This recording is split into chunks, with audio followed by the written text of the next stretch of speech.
प्रतिदिन लेंबू पानी पिउछन्ति कि भल हेबो एही 12टी रोग। आज आमे आलोचना करिबा लेंबुरे लुकायित थिबा औषधीय गुण विषय। लेंबू हमको बहुत शीघ्र और सहजरे मिल जाए। एहार दाम मार्केट रे सस्ता मध्य, तेणु समस्ते एहाकु व्यवहार करिबारे एते असुविधा हुए नाही। आपण जानिले आश्चर्य हेबे एही छोटिया छोटिया गोटिए लेंबू आपणको अनेक रोगरु रक्षा करिथाय।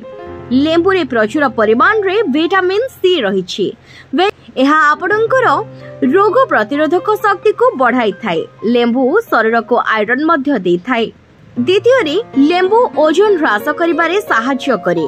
वर्तमान समय रे एहा एक चिंतार विषय पालटिछि।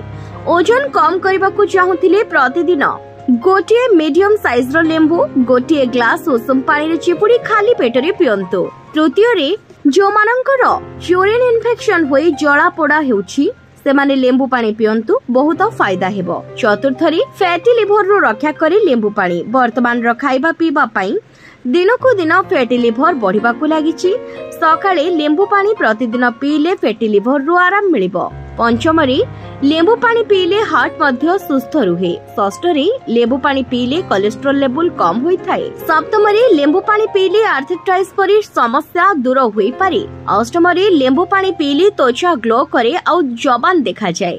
नवम रे लेंबू खाइबा समय रे खाइले मुख दुर्गंध हुए नाही। दशम रे लेंबू पानी पीले अजीर्ण और बदहजमी परि समस्या दूर हुए। 11 रे लेंबू पानी सकाळे पीले कोष्ठकाठिन्य दूर हुए एवं झाड़ा क्लियर हेबो। 12 रे डायबिटीज रोगी लेंबू पानी पीले इंसुलिन बढ़े। Bureau report office reporter.